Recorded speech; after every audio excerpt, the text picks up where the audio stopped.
What's going on, everyone? Welcome to this week's Pardon the Disruption. I promise you this is going to be a great show. We are going to get into some great topics, and we have quite possibly the greatest panel of all time that's been put together.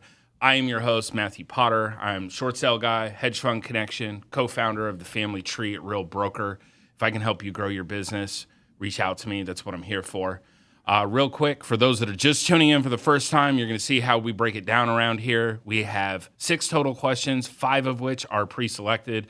Number 6 comes from our audience, so get involved, especially on YouTube, at Pardon the Disruption, and get in there and go ahead and drop your question, and it can be featured on the show. Each one of our panelists will get 45 seconds and then 2 minutes to chop it up after that. Points will be awarded on best argument or absolutely, let's be honest, it could be off of somebody just dropping absolute savagery on the others. All right, speaking of savages, we're going to start off with Steve Trang. Introduce yourself. What's going on, everybody? Steve Trang. We are here to help you solve your sales problems. I am looking forward to today.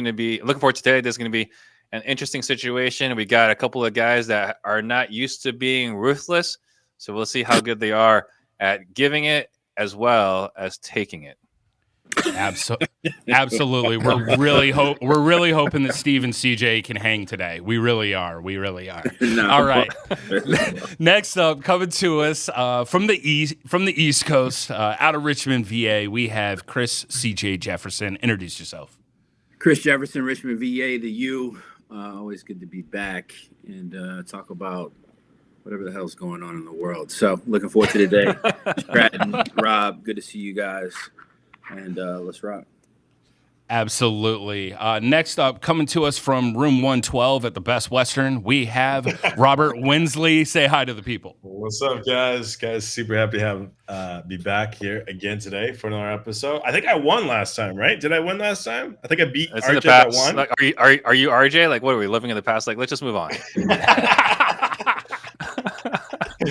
I'm just glad I beat RJ at something. So super happy to be back, kicking it with you guys again. Let's bring the fire today.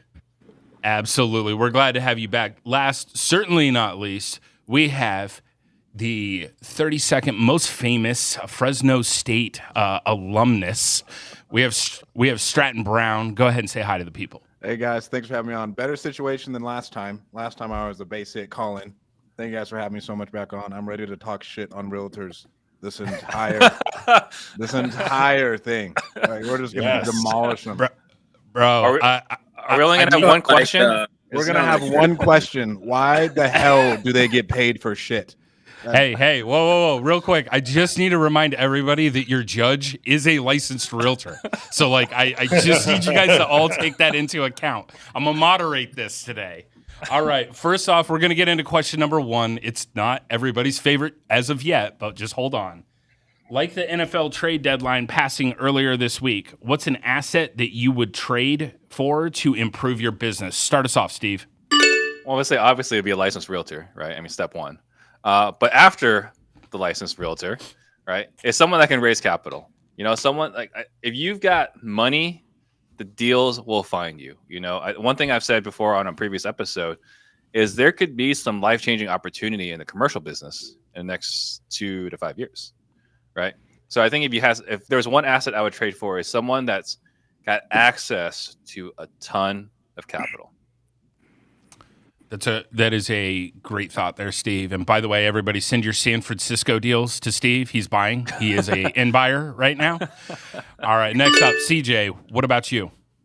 Yeah, I'd say for sure value add multifamily assets. I think that the asset class of multifamily is going to have and is having rather at the moment some tough outs for sure. Right, it's Red October, November. I think a lot of opportunities are going to come in multifamily value add here in the next couple of years. And so if I wanted to play in an asset class, we've done some multifamily in the past, not enough. I'd love to do some more. So I'd be trading to either have somebody that could help me fill that gap or stepping more into that myself for sure. Very nice, very nice. Definitely an asset class that there's going to be a lot of opportunity in right now. All right, Robert, what about you? Who are you trading for? I mean, I'm all in software right now, but as soon as I exit software, I'm going back into multifamily 100 doors plus. I mean, you got 45 seconds. You don't have to finish in 5, bro. Come on. Hey, bro. Sometimes that's just the way the cookie crumbles. You tried your best. Bro, we got another round coming. That's what I tell my girl too. You know what I'm saying?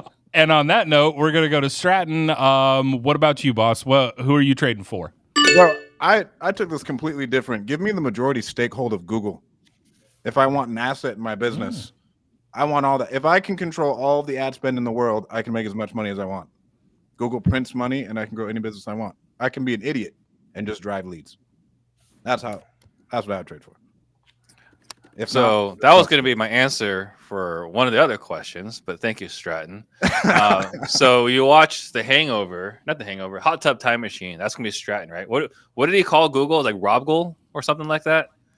When he came back, Yes. That's going to be Stratton. It's going to be Strackle or something like that. But I was debating back and forth between money and whatever. The close choice would be if I could just trade for Chris Jefferson, because this guy's got marketing dialed in. This guy has figured out how to find the masses to help them buy a service, right? The audience, the community that Chris has put together, it's something, as a third party, I admire. So on top of right after the money guy, I would trade for Chris Jefferson. Well, I appreciate that, man. Yeah, we've shout out to the U family, by the way. Shout out to the U family, man. I love you guys, man. Potter hung out with us in the U family the other night. He knows the vibes, man. He knows Wild.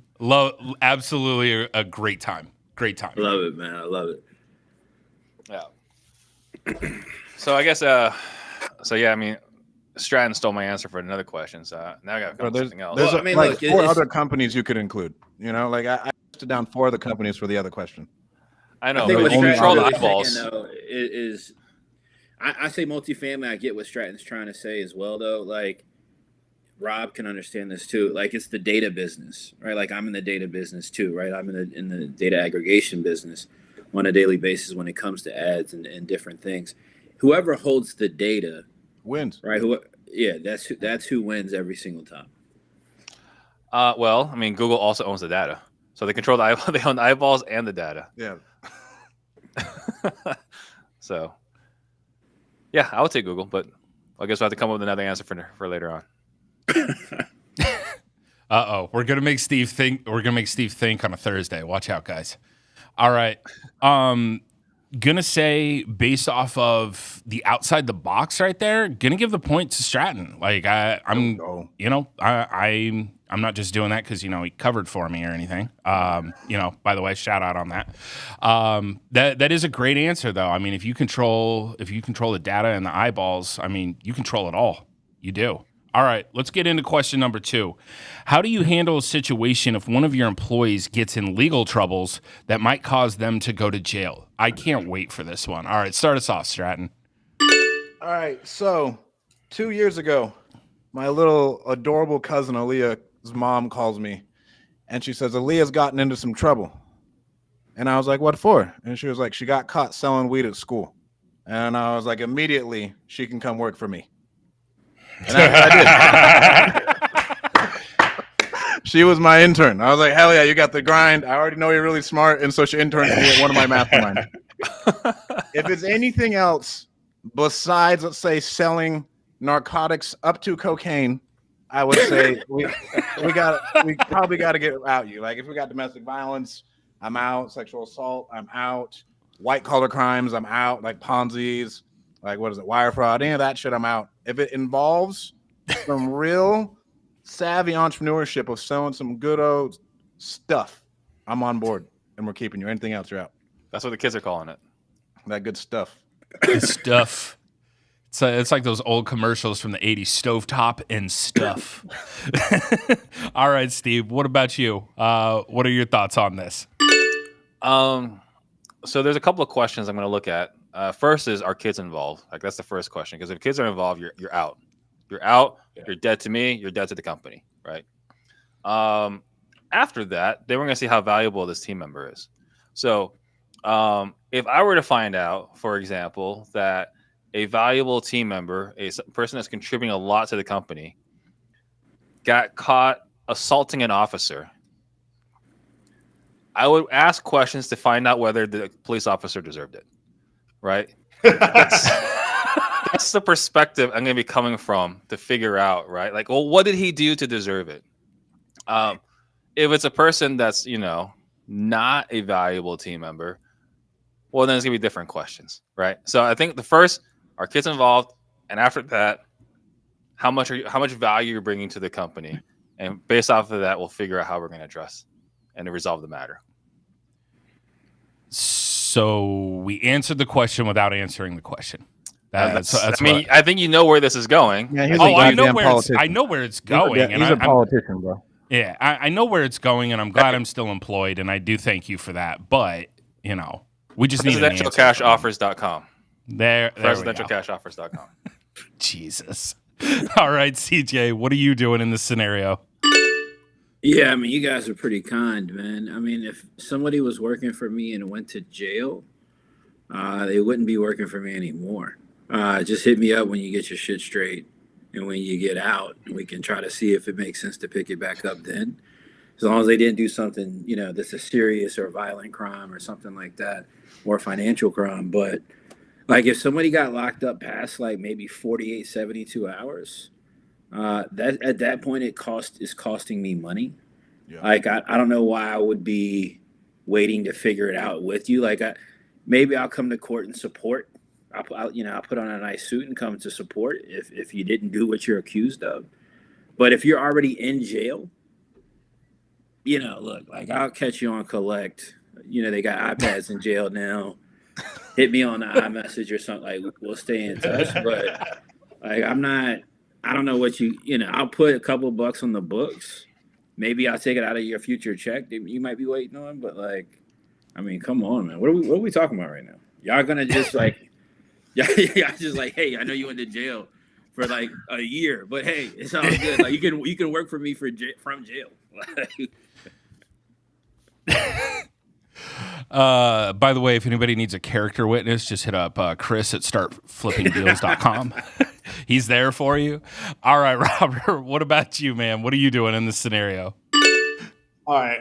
There's a whole spectrum of like shit that can throw you in jail. Okay. Like I like what Warren Buffett says. He's like, if you follow anyone around for 500 miles, if you put a cop on someone, you follow them around for 500 miles, you're going to catch them breaking some law. It doesn't matter if it's the Pope himself. Right. So there's a whole spectrum. So I got to go with Steve on this where like, you got to figure out what the hell's going on first. With my crew, I got a bunch of 20 somethings working for me. So if someone ended up in jail, it's probably they got drunk on the weekend and got in a fight. And they got thrown in the drunk tank. So that's probably the spectrum of shit that I would be dealing with in this situation. So my response would be, bro, why the hell did you call me to bail you out? You should have just called me. I would have bailed you out. You wouldn't be stuck in jail for the weekend. Next time, don't drink so much. So that's like the spectrum that I'm expecting I would probably deal with on my team is just people getting drunk and doing dumb shit. Fortunately, that's never happened. People have done dumb shit, but no one's done shit that's dumb enough to get them thrown in jail. But there's a lot of things that can get you thrown in jail. Like if you do not renew your registration on your vehicle, that is a criminal offense. You can go to jail for that. Like there's these small little things that you can actually get criminal convictions for, and some people don't even know it. And they have, I would say 50% of my clients that are cartel bosses have criminal backgrounds, probably about 50%. So I got with Stratton too. Like there's a lot of things that like a lot of dumb shit that most of us entrepreneurs did. Like who here didn't sell weed when they were a kid? Right? I didn't. That's like the exception in this industry. Yeah, definitely did for come sure. on. And I got arrested for it. You got arrested for it? Yeah. I mean, like at least 50% of us were selling weed in high school. I was selling fake jeans, making fake IDs. Like there's so many things that I did when I was young that I couldn't. I didn't sell. For. Luckily, I did them all when I was under 18. So it depends what they're doing. Number one, and like Strat said, like if it's a hustle, I'm just like, bro, why didn't you call me to bail you out? So I definitely didn't sell any weed. right? That's ridiculous. To Why even would the suggest. president ever sell weed? To suggest Let that come otherwise. out. Right? could I never only let that tried to come out. fund the operation, and we picked the wrong people. So, and then as far as CJ goes, man, like he does not believe in innocent until proven guilty. No, Right? he said it said in jail, right? Did it say Like, in they're- jail? I didn't think it said. in They're jail. already convicted of something and in jail, right? I'm Like, thinking Yeah, prison. but what if they Everybody forgot gets to messed up renew about- their? You know where everybody gets messed up about? That's why I put a 72-hour window on it, right? Like if Okay. you're out within That's fair. 72 hours, then like we're good. Like we'll figure it out. Like let's go have a drink. Like we'll get it out of there. Maybe have a little. No, they puff. got in there because of the drinking. It says And- might drink. cause Listen, them to go to so jail. then we got to talk if you got a problem, right? Because like Mhm. now, if you're making incoherent decisions that could affect the business, maybe we got to talk. Maybe we got to find something else for you to do at the company, right? Like maybe you could be the receptionist, right? Like you can just work up front. Maybe even if you're slightly intoxicated, you could still be friendly. Maybe we could work that out, but. Yeah, we had a gal after we let her go. Turns out she had a whole bottle of tequila in her desk. We're like, that might explain why her productivity went down in the last 2 months, because we couldn't figure out, like, her attention to detail just kept getting worse and worse. Matt knows exactly who I'm talking about. No, Her Matt's attention thoroughly just- confused right now. Okay, well, she was the one that had open brain surgery, right, prior to us hiring her. Do you remember her? Ah, there we go. I know who you're talking about. There we go. Yeah.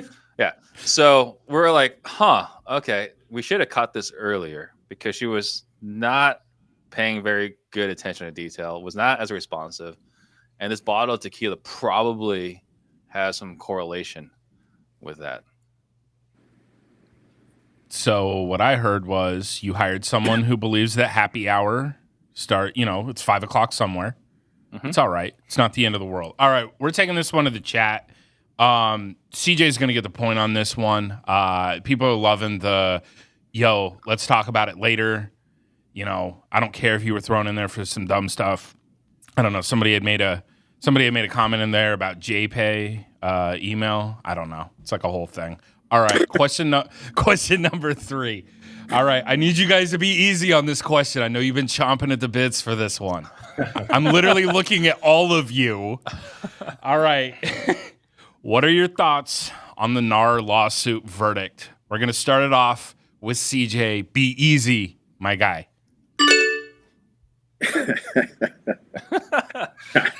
I just think it's great, right?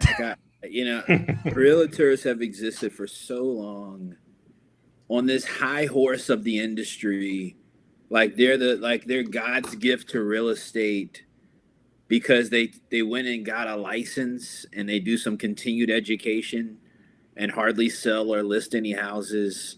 I think this is great, and here's why I think this is great.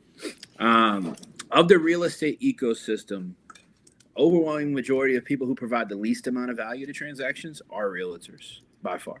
All right. Mm-hmm. And so I think that this is going to be great, because I think that the free market should exist. I think that value should have to rise to the top. I don't think that just because you're somebody's cousin or you work with them and got a license that you have to be the person to list their property or help them buy a house. Let's not get it mistaken. Realtors are in the business of making money by sleight of hand. They make money by acting like they're not trying to make a lot of money on people's properties. At least as wholesalers, right? Like I see realtors trying to compare wholesalers to realtors. We're not realtors. All right, we're not licensed. We're not under a governing body. We're supposed to be trying to make as much money as possible. Realtors do sleight of hand. Hey, Rob, I'm here to help you. I want to do as much as I can to help you, get you the best return possible. But hey, I'm going to let you go buy this house with zero equity, right? So that you can move into this property. And then if the market crashes in a year, well, I'll see you when you got to sell it because you're getting foreclosed on. No, that's when you say, yo, I'm going to refer you over to Potter. He's going to handle your shit. So. All right. Robert, what are your thoughts on this? I love it. Because here's the thing. The realtors are a cartel, right? There's this law in economics, a law of perfect competition. Okay, when you're selling basically a commodity service, which basically realtors are doing, they're selling commodity service. There's downward pressure on pricing until eventually you hit bottom prices where basically net profits equals zero. The guys running NAR understand that, so they know the only way to maintain these extractive freaking fees is to work like a cartel. And they've been working like a cartel, and everyone knows that they work like a cartel. And they don't even hide it. They don't even hide it. Like if you listen to Gary Keller a few years ago talk about Zillow, he's like, you guys are idiots for putting all your data in Zillow. We need to maintain a monopoly on the data because whoever owns the data runs the industry. As soon as you give out the data, we're going to lose our monopoly position. We're going to lose our pricing power. And he was right. He was right. Like these guys know it. These guys know it. And it's been out there. It's been out there. And they've been like, we're not a cartel. We're not a cartel. And now finally we have a court saying, yeah, you guys are operating like a freaking cartel. So I'm really happy. But what I'm most happy about is I think the realtors, they're on their high horse, like Chris was saying. And what they're doing, they were looking down at the wholesalers and real estate investors like, oh, you wholesalers and real estate investors. They didn't have enough on their hands to worry about. So then they're looking at us. But now they're going to be tied up in this because as soon as that verdict went through, immediately they opened up a ton of lawsuits in a bunch of other states. Now NAR is tied up in lawsuits for the next 5 years. They don't have any bandwidth at all to go after the real estate investors and hammer us for what we're doing. So it's a big blessing. Shout out to NAR, man. Shout out to NAR. Yeah. No. It's shout out to NAW, National Association of Wholesalers. Because it's coming. It's coming, y'all. It's already coming. set up. Jared and I got coming. it set up already. It's already coming. All right, Stratton, what are your thoughts on this, man? Man, it's one of the biggest lobbying groups in America. It is a cartel, just like Robert said. It's a bunch of dunces running around with their thumb up their ass. They don't know anything about housing prices. They lie to people. They're like, hey, we can list your house at this. All of you have had a conversation with a person where a realtor tells them one thing, and it is blasphemy. And you're like, bro, how are you going to do that? That's not going to work. They're just going to drag you out. They want to lock you up in a listing agreement. If you go and you look, any business generally does not go through a realtor or a broker if they want to get a good deal. They know that for a fact. If I'm ever looking for something good, I have the infrastructure built inside of my company to get the best deal possible, to break down the deals, go over financials, all that. What else do I got, bro? Realtors are just the worst, bro. One other thing. 2 weeks ago, we had one of the biggest brokers in Fresno put out a reel saying that if you're a wholesaler, you are the scum of the earth and you are stealing from homeowners. Whoever this clown is who owns Realty Concepts is stealing as well. Whoever the fuck that clown is. Sorry, Steve. I know I'm not supposed to say the F word. No, happy birthday to Steve, man.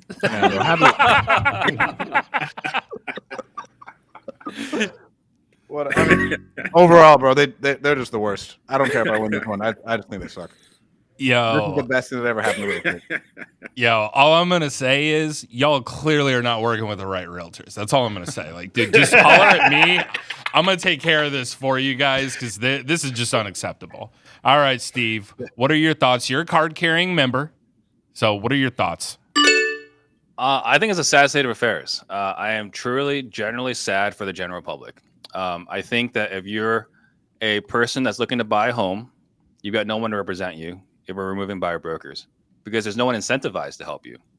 So you have no one now looking out for your best interest if you're looking to buy a home. If you're looking to sell your home, you can sell your house for sell by owner. We have perfect competition. You can sell your house FSBO on Zillow, on forsellbyowner.com. There's a lot of places you can sell your house, but you're not going to get the most amount of value for your home, right? So if we remove realtors from the industry, there will be pure competition and prices will adjust. But at the end of the day, if you have no one else to market your home, then you have less marketing, you have less demand, you will get less for your home. So I think it's a general sad state of affairs for the general public. To Stratton's point and CJ's point, absolutely a majority of realtors are grossly incompetent. That's not a secret. Everyone's well aware of that.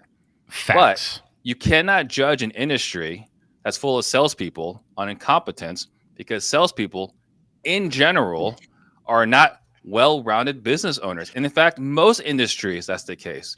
right? If you look at the average wholesaler, are you going to say, man, this guy's ready to go to a Fortune 500 situation? If you look at most general contractors, why are they terrible? Because they were really good at drywall and HVAC, and they said, I can do this. I'm going to start my own business. And they have no idea that being able to put drywall up has nothing to do with running a business. So I think that, yes, there are a lot of incompetent realtors out there. A majority of them, if it's not 80%, it's 90%. I'm not disagreeing with that. But you talk about competition. This is why we have competition. If you don't want to pay 6% to a realtor, you can go a flat fee. You can call a wholesaler. There's 4 of us here, right? So it's not like wholesalers are removed. It's that I believe if you want the most amount of money today, the realtor is going to get you the most money. If you don't like how much they charge, negotiate. Everything's negotiable. Yeah, what I mean when I say value in the free market, right, is that if you're a realtor and you're going to work with somebody who wants to sell their home, the overwhelming majority of people who are going to sell their home, the property is not new construction, nor is it already previously been renovated. Mm-hmm. All right. But most realtors aren't in the position where they can truly educate somebody on how to actually increase the value to get maximum dollar. Right. And they often don't. The good realtors do. Right. The other segment of the population is new construction. Home builders don't work with regular realtors. They get buyer representatives, right, and develop their own compensation plans, and they pay whatever they want, and people just deal with it. And then the other piece is people like us, right, home renovators, fix and flippers, who don't want to pay full commission anyway. We don't want to pay 3% to list our property that we've already fully renovated. Like the point of the lawsuit was that there was price fixing, right? Like that's the point. Is like there's this general collusion of it, right? And I can understand what I'm saying is how that happens. Why flat free companies exist? Why brokerless exists and some of these other companies exist? Is because for too long, too many brokers were saying to their agents to say to their investor contact or their investor seller they were going to represent, like, hey, no, Rob, you know, I can't do a flat fee for you. My broker won't let me. Right.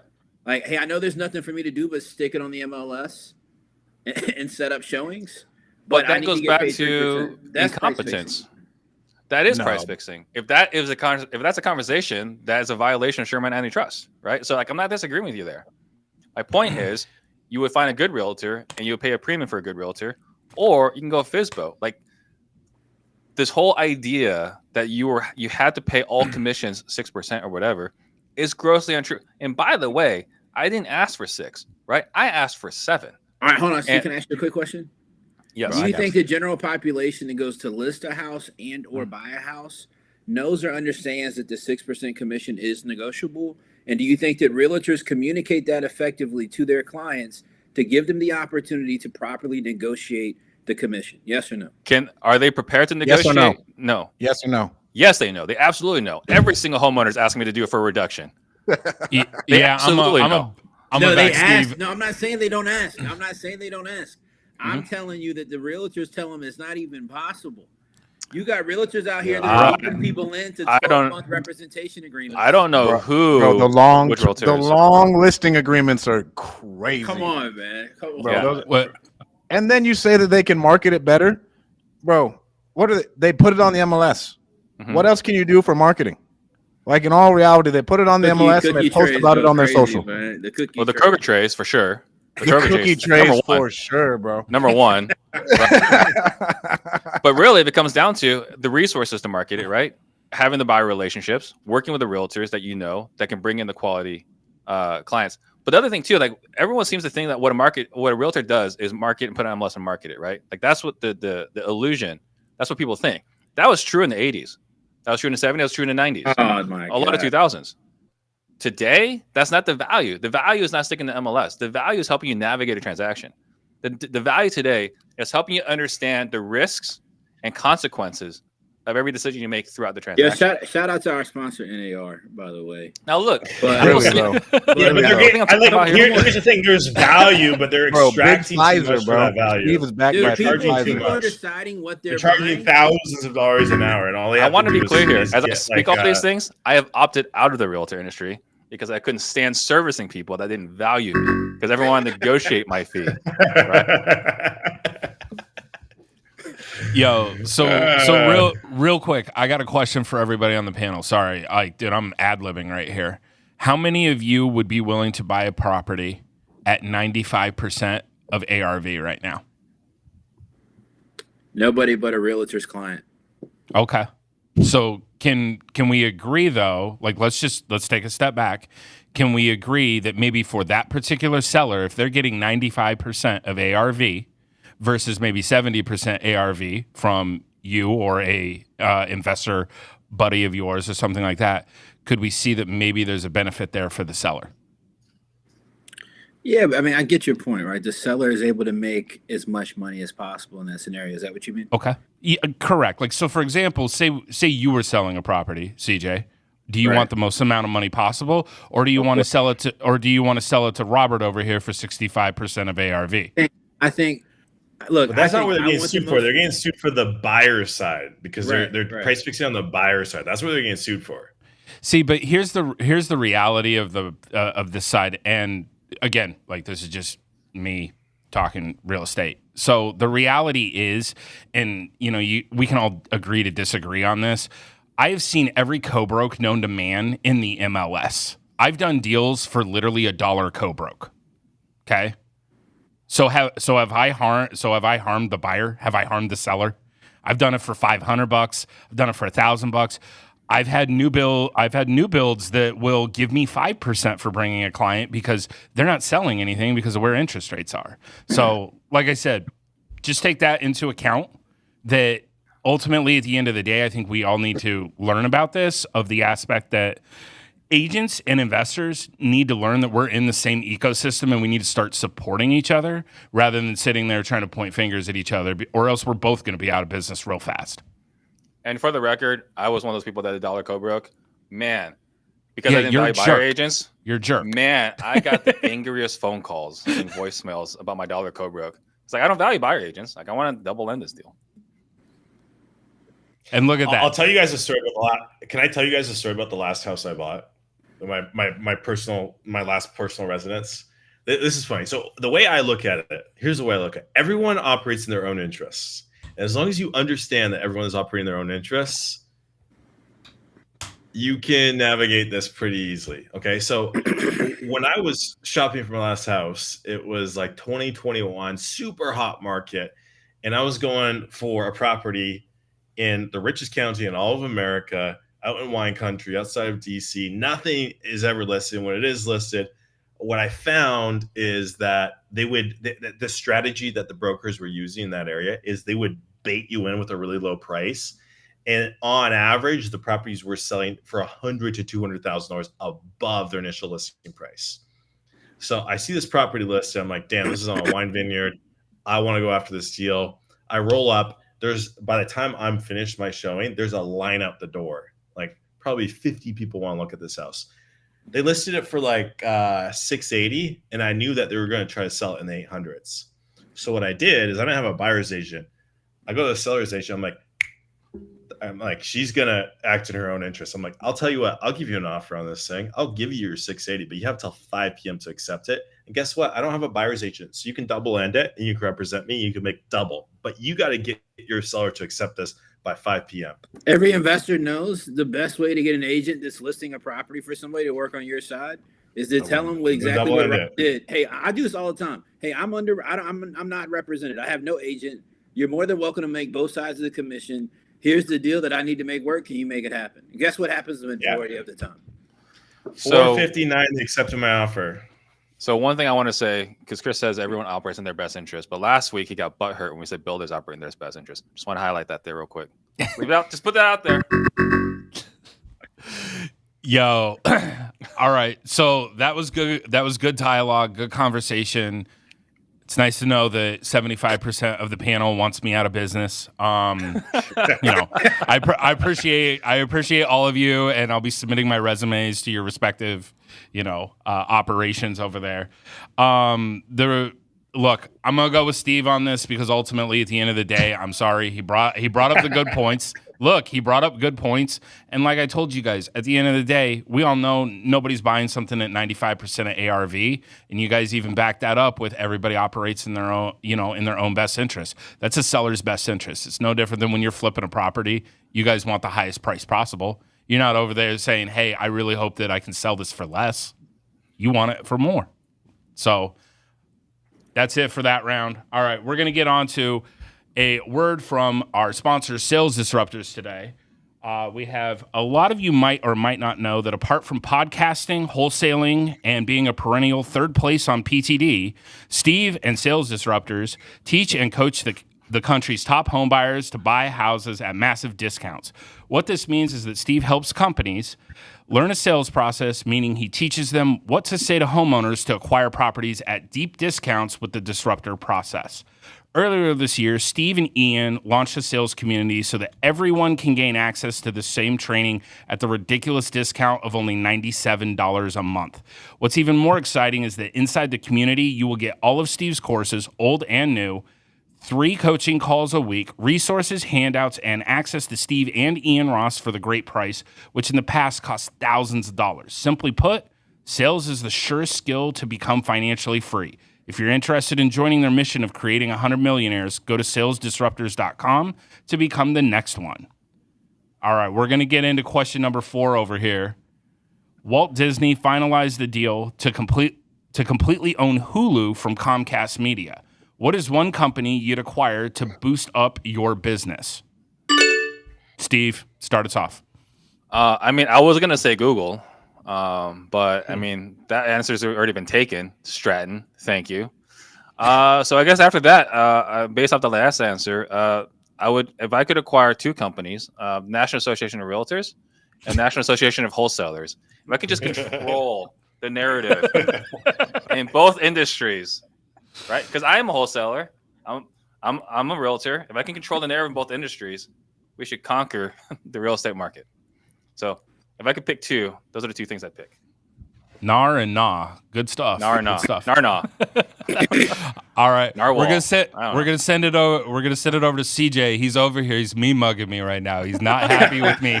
He does not like this realtor right now, but all right, what are your thoughts, CJ? What are you acquiring? Look, every generation there comes along an opportunity to just get massively wealthy. And that's happened since the beginning of time, whether it was steel, coal, railroads, airplanes, the internet, AI, man, open AI. If I could acquire any company right now by far, it would be open AI above any other company, above Google, Apple, whoever. Open AI, their business, what they're doing is a new frontier. The speed of this evaluation. Yeah, 100% I'm going after open AI without question. That's actually a really great response. I didn't even think of that one. All right, Robert, what about you? What are you acquiring? Assuming I had no budget, I'll just go out and buy Zillow. But realistically, Investor Lift, we own Dispo. Like we do thousands of properties per month.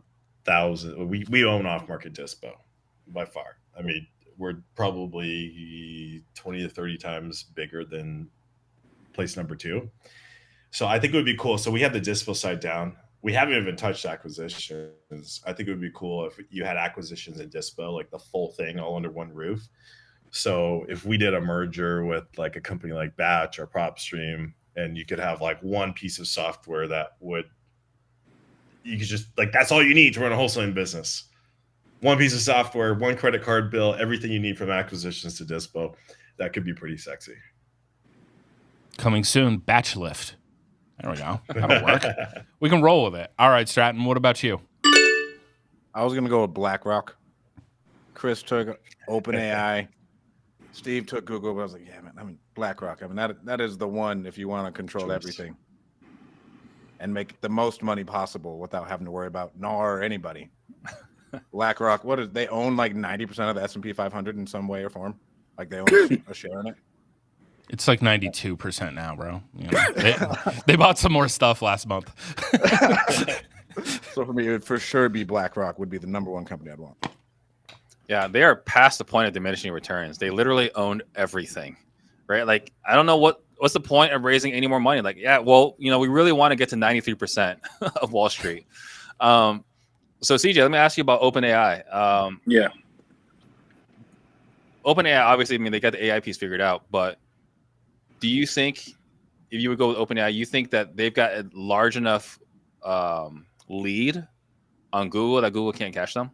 They just I think it's not about whether like you can be caught, right? I think that there's something always to be said about being first. All right. Yeah. And look, I think this is congruent across almost every single industry. All right. Like before property dispo became a hard focus, I didn't really hear about anybody other than InvestorLive.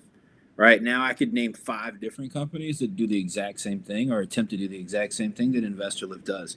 But Rob just said it, right? He's 30 spots ahead of anybody else. I can say the same thing about my own business, right? Like I started doing communities back in 2020 when nobody was doing a community. Everything at the time was sell a course, put somebody in a Facebook group, give them a call a week, tell them good luck, right? Well, my business blew up because I was one of the first to do community. Pace Morby, he started his community at the exact same time as well. Yeah. So I would go OpenAI because the opportunity to be first, and more importantly, man, it's not even regulated yet.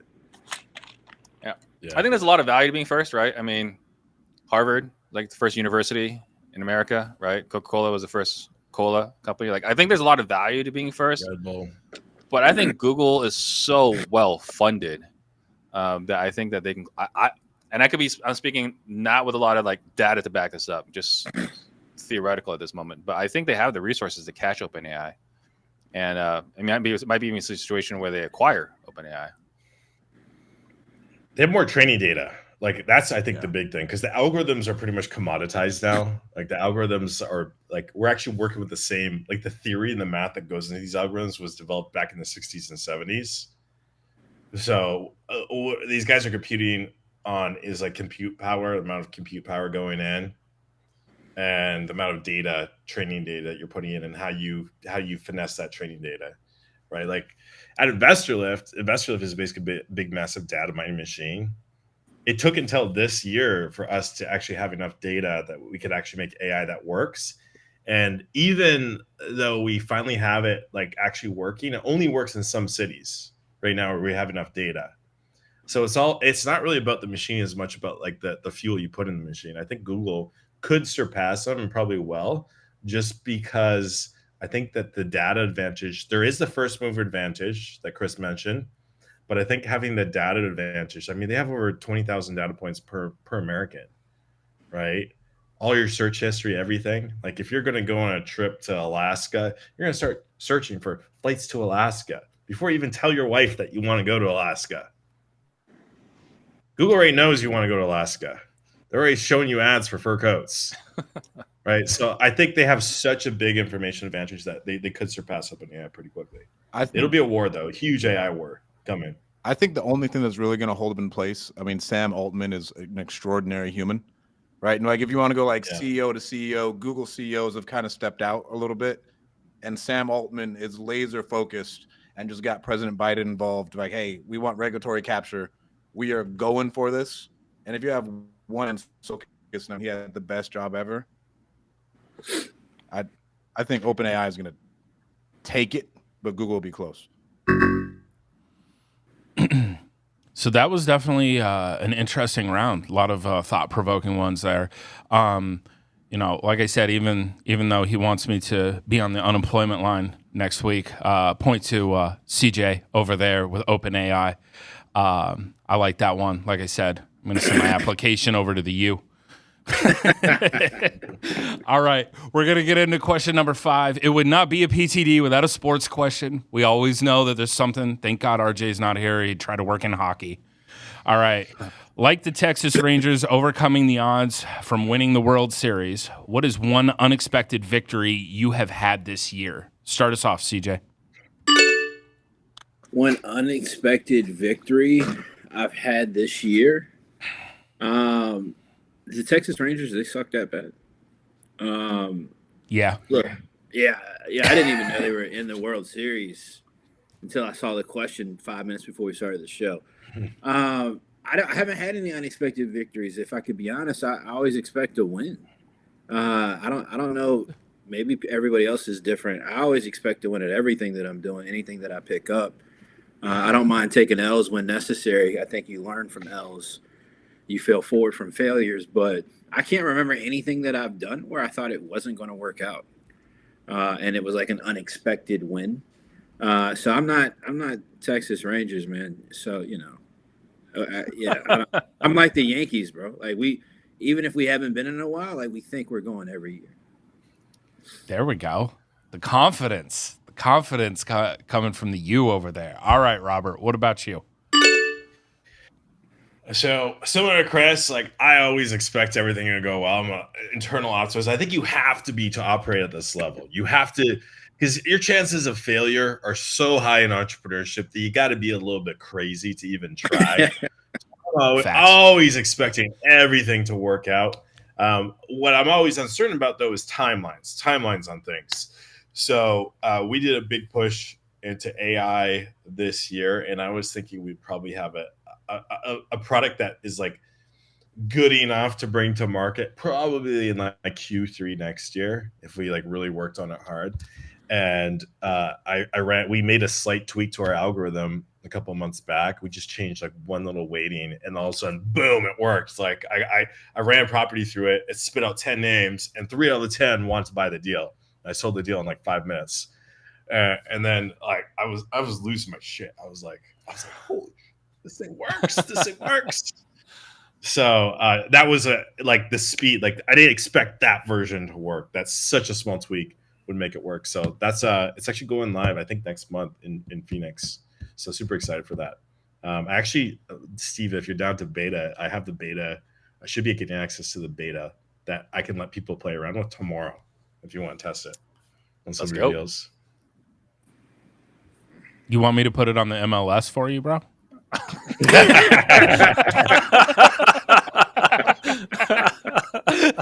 Yo, I had to. I gotta have fun with it. All right, Stratton. What about you, boss? Bro, the first thing I have written down, like everybody else, I don't ever plan on losing. Is the first sentence I wrote down. I was like writing down my notes. I'm never planning on losing. I don't know, man. There's not really a lot of expected wins. You always expect to go out and crush. If anything, it may not perform the way you wanted it to. But I've never thought like, oh, I might not win this. Like Robert said, man, like I'm in this shit to win and dominate. And sometimes if you don't dominate, it's okay. But like I never ever had an intention of taking an L. If you go into anything with an intention of taking an L, you already lost. Like if you go into it and not plan on dominating, you already lost. Just because there's so much competition, if you don't hold yourself that way, you're just gonna get washed away. 100%. That's solid right there. All right, Steve. What about you? What are your thoughts? My first thought is everyone here is freaking DJ Khaled, right? I'm surrounded by a bunch of DJ Khaleds. So for myself, I would say the biggest win, unexpected victory is I'm working with a group of guys who I think with what they're doing is going to completely disrupt the wholesaling industry and could grossly impact the realtor industry as well. So it's something I think is going to be big in 2024. So this is not something I was looking forward to, not something I planned for. It was just these guys that figured something out. They reached out to me. Hey, can you help us like go from this concept to a workable product? So I'll say for sure that's the biggest win for me was there's something that I think is going to completely change the game in 2024. It's very vague. I can't speak about it. I can't say anything yet. I'm working with them on it. I can't say exactly what it is. But I didn't realize you could vague book on YouTube. What? Blow smoke. Yeah. We got Puff the Magic Dragon over there. That's Steve now for you. The point is that the victory is that I've managed to get myself in a situation that could be extremely promising that I was not looking for, right? And so, we talk about this within like the Whale Club is keeping opportunities open, being receptive, right? Like, don't stay so deep into your business that you don't keep your head up for opportunities, right? And so, like, we're working, we're staying active. but we're keeping our head, looking for opportunities. And every once in a while, you land a big fish, right? And that was something that was completely unexpected, but could be massive. Just as vague as before. We appreciate it, Steve. You're welcome. It's great. Hey, it was unexpected. Just like my answer. It was unexpected. All right. For the three that actually answered the question, point to Stratton on this one, just from the aspect of if you go into it thinking that you're going to lose, you've already lost, bro. You're cooked and you're toast. So I really like that, driving that home. We have question number 6. I'm excited. This is coming from an agent / investor that's in the family tree with me. So super excited about this. If you were overseeing the NAR and NA organizations, I love how we just created that on PTD. How would you bridge the gap between agents and investors? Start us off, Stratton. I think you need to have significantly more education when someone gets their license, and you're learning, hey, here's what investors do. You need to learn several different exit strategies. You need to learn how to actually evaluate a deal. You need to learn, I'd even say you need to learn returns, because if you're going to be dealing with all these different people, it's almost like a college degree of a year to 2 years of, all right, how do people make money doing this? What's this type of buyer? What's this type of buyer? Awesome. So now with the NA, what is it? NA? Nah, it would more for it'd be ethics, right? All right, so how do we not tell this person we're going to buy the house, then back out on closing day and say, I'm sorry, bud, you got to lose your house to foreclosure. Hey, here's the law of ethics that you follow during these transactions. So on the wholesale side, a lot of education, but I think a lot of people are selling that. That's kind of served. But the ethics side, I think, is very underserved, right? You got random dipshits doing sub 2. That one's awful, terrible. Right? And then from the realtor side, you got to, if they're really going to be in it, we got to educate them on all the different people that they will be serving, and then all the outcomes that they can create, not just basic law that nobody really, people care about it, but that's not helping your person. There we go. I like that. Solid, Stratton, solid. All right, Steve, what about you? How are you going to oversee NAR and NA? Let me tell you what won't work. If we started a podcast called Real Estate Disruptors, because that was my plan when I first started it, right? Because I'm a wholesaler and I'm a realtor. Hey, let's marry these two worlds. We're all trying to accomplish the same thing. And after 10 episodes, it was readily apparent that this is Romeo and Juliet. These two parties just hate each other, and there's just nothing we can do to marry them. I think as far as seeing the value and understanding the greater purpose of helping a person out of a situation, and understand that both parties, whether realtor or wholesaler, is trying to help a seller go from point A to point B. So I think just understanding that we're all on the same mission, we serve it differently, right? The why is the same, the how is different. If we can understand that we're here to serve, it should be fine. But I think this is Crips and Blood. I don't think that we're ever going to have unity. Fair enough. All right. So we're going to have turf wars. All right, CJ, what about you? What are your thoughts? I think that Steve and Stratton's answers sound good, but I think those are too complex and complicated. And it's they basically would be learning forever, right? I think if you wanted to merge the two, I think it would be critically important to make realtors have to understand investment concepts, investment exit strategies. That's how you truly serve. So when I hear this thing about value and serving and all that as an agent, it's the inability to do so is not in the intentionality. It's in the education. It's in the knowledge, right? Everything that happens when it comes to a piece of transaction or real estate, regardless of the asset class, it's literally all the decisions are based on investment concepts, right? Does a realtor know what yield is? Does a realtor know how to figure out what somebody's rate of return would be? Do they even understand what cap rate is? Or all these things I think should be critically important to being a realtor, because that is literally how you would be able to get the most value and serve whoever your client is, regardless of what side of the transaction you're on. Shout out to Continuing Ed failing us over here, on the realtor side. All right, Robert, what about you? What are your thoughts? I mean, this is Israel, Palestine, 2.0.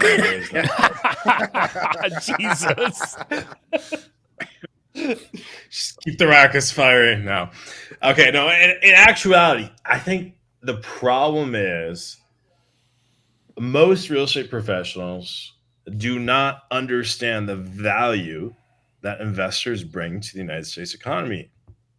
You see, people look at us as the trash men and the like con artists of real estate investing. In reality, most realtors make more in a transaction, provide way less value, and spend way less time and have way less problems to solve than a real estate wholesaler ever would, or a real estate investor. We're the ones that take all the risk. We're the ones that solve the unsolvable problems. And yes, we might be the trash men of the industry, but you know what? We're taking out all the trash, cleaning up all the houses that no one else can handle. We have an opportunity in the market because we're serving people that are not being served. Otherwise, there would be no market for us. And if you didn't have real estate investors, you know what happens? These houses don't get fixed up. The capital doesn't get invested back into them. The neighborhoods start falling apart. Crime starts coming in, and your communities start falling apart. So real estate investors are a critical part of the United States economy. They should not be villainized. And I think that NAR should just stop trying to shit all over us and look at it as like us versus them, and look at us as like, hey, no, we are an essential part. If we didn't fix up all these houses,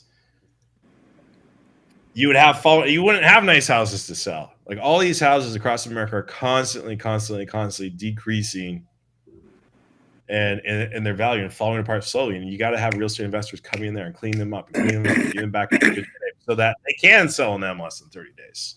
So we just need to be appreciated more. That's all it is. We just need to be appreciated more.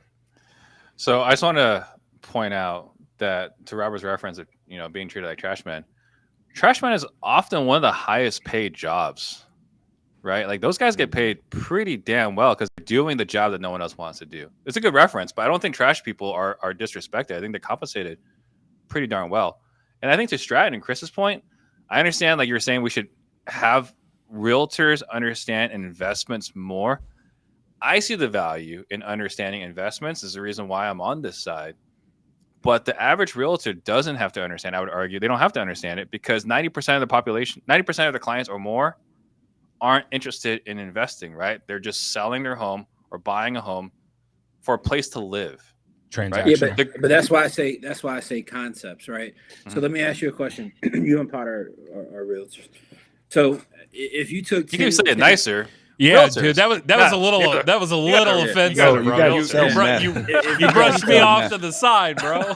If you took 10 homeowners, yeah, of those 10, how many would you say generally for each 10 have renovated and maintained their property over time, fully updated it over time, where they can really sell it at max value?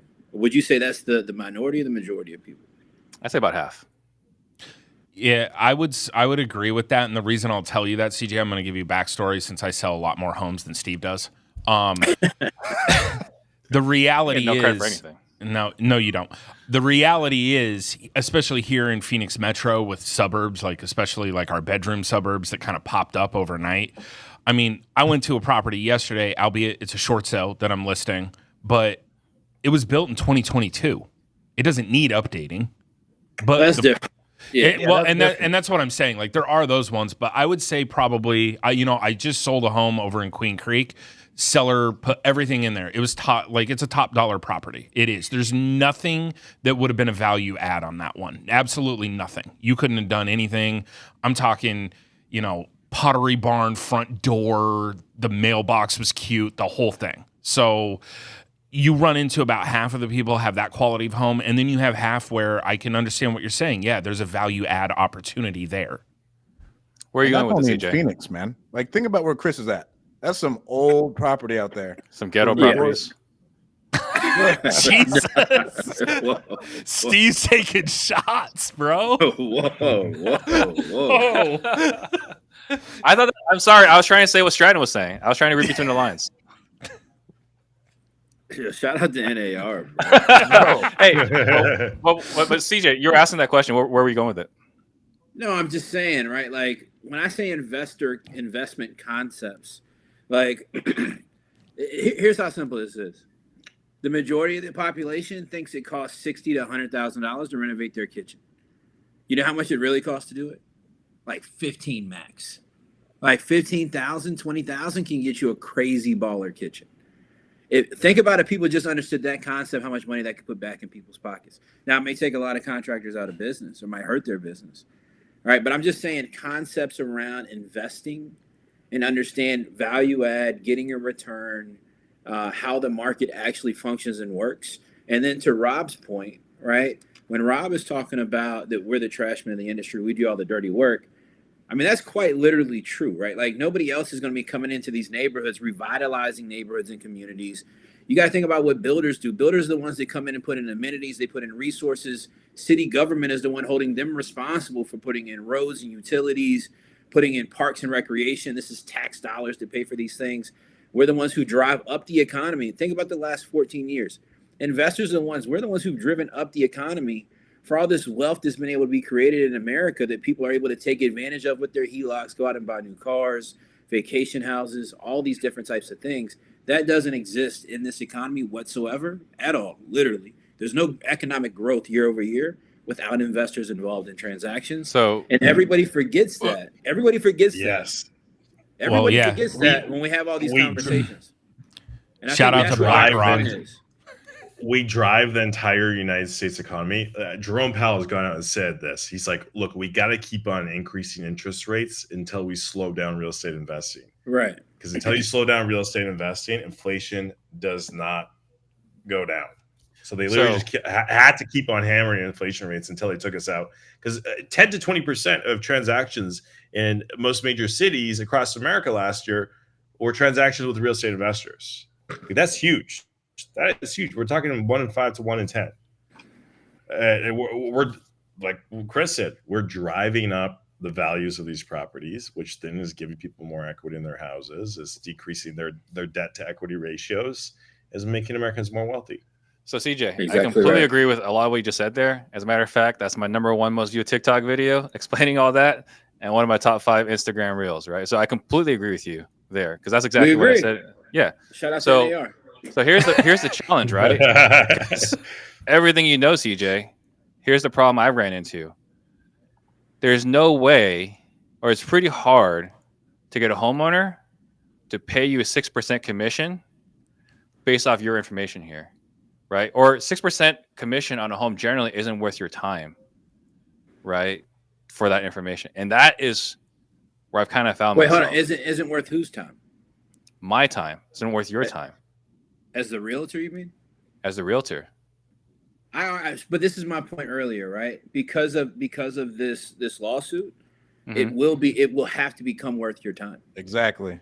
It's gonna have to become worth your time. It can no longer as an agent will you be able to say it's not worth my time. It will not have to be, because there's going to be another realtor. My point. I don't think you're hearing me right, CJ. What I'm saying is 6% of a $350,000 home, right? That's like $20K. Is that worth CJ's time to get paid $20K to help a homeowner do all these things? Well, I'm not a realtor, bro. So I'm asking you.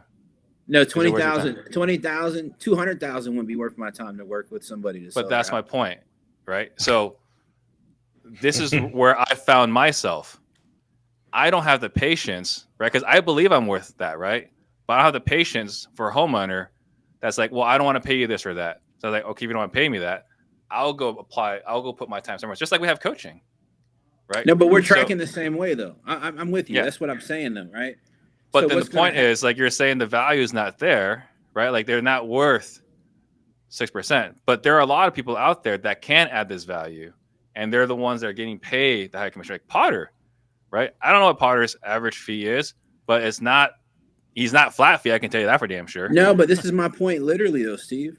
This is why the free market needs to exist for realtors. Be easy, CJ.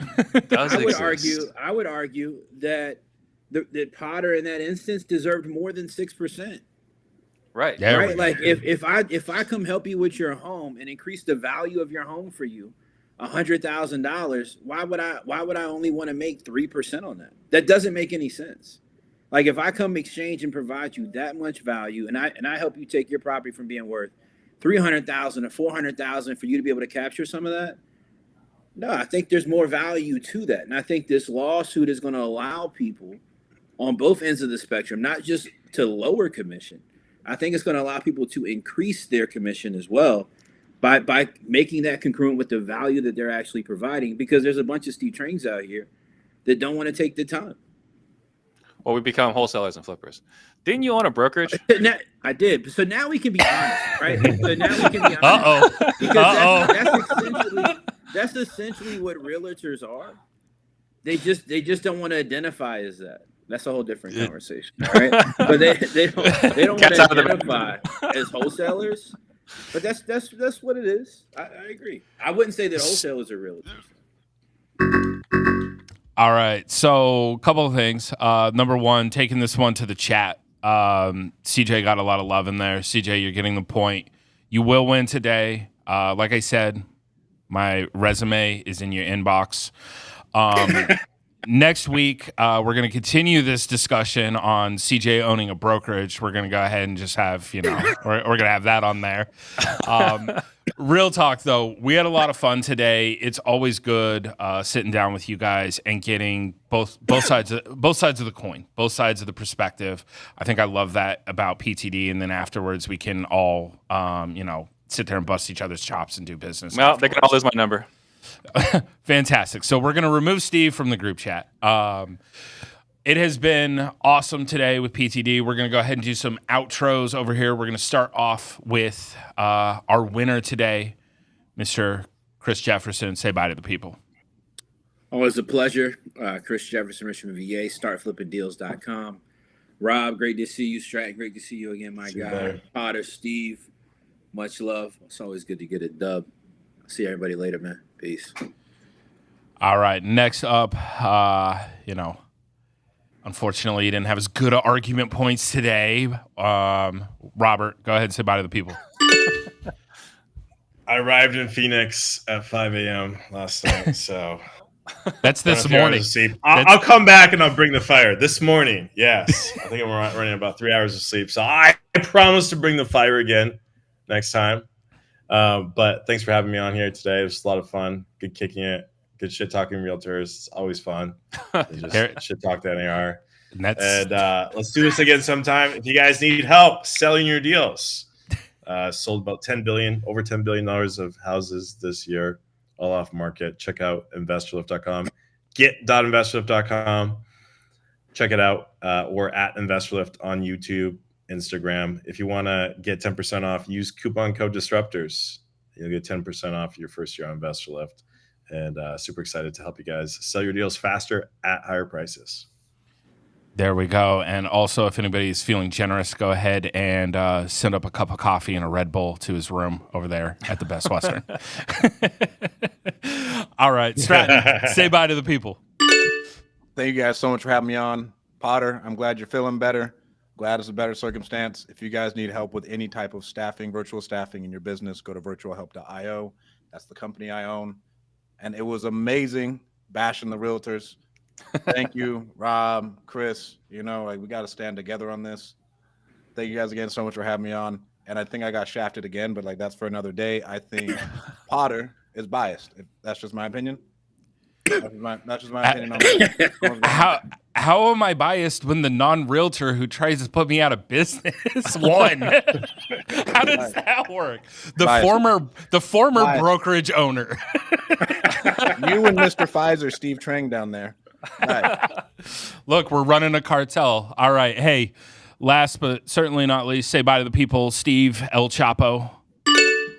I certainly appreciate Stratton. All I do is win. Brown claiming victimology for getting shafted on the loss. That was entirely pleasant to witness.